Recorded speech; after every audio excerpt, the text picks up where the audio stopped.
Chapter 2. Reveinne was just content leaning on broad chest of the man carrying him. She liked the smell of his body, like it froze him. The electricity that he felt in the first touching of their hands earlier is now flowing throughout his body. He definitely awakened something in her. The security he feels in the arms, it seemed like a balm to his feelings. Even though he drank a lot of alcohol earlier, he still knew what was happening. He took refuge in it even more when it blew the cold air. When it closed the door of the cottage that it occupied, he gave him a burning kiss that almost made his sanity. Her whole world was shaken by the intensity of his kiss. Later, he was gently put down on the bed, still not separated their lips. When those moments where he doesn't care about anything else, the only important to him is the pleasurable sensation caused by his lips that the way of kissing becomes passionate. His lips were hot and sweet. They were inviting her to open her mouth, which she did. Explored its tyrannical tongue is the inner heart to which he reciprocated with the same intensity. Later, his lips stopped at pressing his lips. The next thing she knew, he was nibbling her earlobe. The kisses towards his neck, gently biting, leaving trails of hot, wet kisses. He lowered the strap of her blouse. Then he captured one hardened peak. Sip on it was there like it was a hungry baby. He gently massaged the other her chest in turn. It encouraged those. That he was just dragged here by his friend. Good feeling it gives him. She felt his burning hands slide into her silk underwear. He slightly lifted his hips to help it take off his pants. His lips dropped from her chest towards his stomach. His lips seemed to be following a trail and aiming for one target. She just moaned in delight by the time he reached the most sensitive part of her being. Hay stayed there for almost an eternity, until he shifted their position. He is now on top of it, headed up its two arms, like it was an invitation for him to feel his love. But she didn't know what to do. Don't be shy, honey. Go ahead. I'm dying to know how it feels to be loved by you. His voice was pleading. He felt ashamed that it was hard its body. Its skin seems to be on fire. He didn't know if her skin was hot or not, his hand feeling the body this. She alternately nibbled his nipples. She heard him moan with pleasure.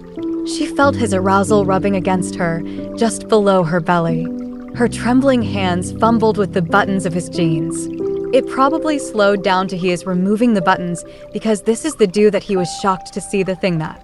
She couldn't believe her eyes. You can't be shy now, sweetie. Go on, feel me. It won't bite, he said, amused. Perhaps brought by what it said, or already brought by it awakened desire in him person. Add the spirit of wine, that he followed her suggestion. He moaned louder when she gently caressed what she was holding. He converted her and stripped her. Oh, God. Sweetie, you're driving me crazy. Breathless whisper in his ear. Then he positioned himself on top of her. There he was filled with fear. Stiff suddenly his muscles.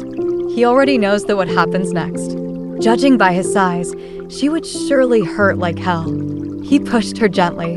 No, shaking, he said. Oh, please. I can't possibly stop now, sweetie.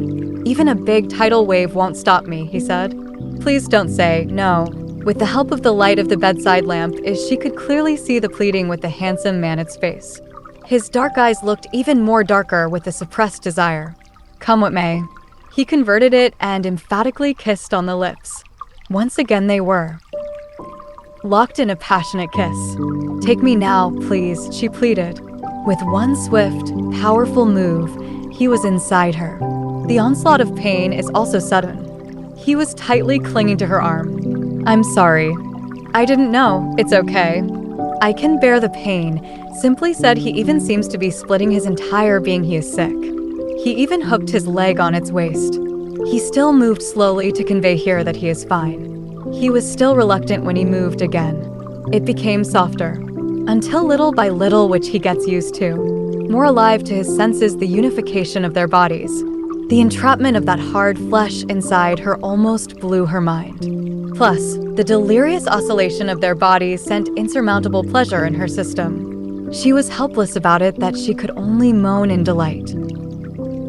He thought it was pure happiness applying their lips earlier. That's at the end of everything. But there's something higher, even more level of happiness than that. He goes along with its fast swing. The ardent ways of their union was so strong that she couldn't find the words to describe what it was. "Let us do it your way, sweetie," he said tenderly. This changed their position. He was overwhelmed by it again. Liquor definitely invaded her system. Lost that any inhibition he has. The only those moments were important to him was the intense cry of his mood. He felt his hand on the cock, which is its stomach. She moved in rhythm to the beating of her heart. Later it was held his hips to help him to movement. Until they arrived together the happiness of their solitude. Then he just fell into his chest. He heard the erratic heartbeat of its heart, just like the fast beating of his heart. "Sweetie, you were wonderful," it said. But he didn't understand that much because he was overcome by sleep. Slowly opened his eyes Reveinne. His head still hurts a little, brought by the alcohol he drank last night. When he turned, the handsome man's face, like him there is nothing, it is also a covering for the body. Along with that is the return to his mind of what happened last night. He just sunk into his people when he realized what he had done. Audacity, he couldn't stop crying. It was difficult in getting up because one of his legs rested on hers. He gently removed it so it wouldn't wake up. He needs to get out. Not her anymore, it should see. That will only add to the complications of everything. His body trembled as he got off bed and gathered his scattered clothes on the floor. He was looking at it intently while getting dressed. Goodbye. He wanted to get dressed. Then he left the cottage. He will just bury it in his secret memory. He did amazingly. I hope not anymore their paths cross again.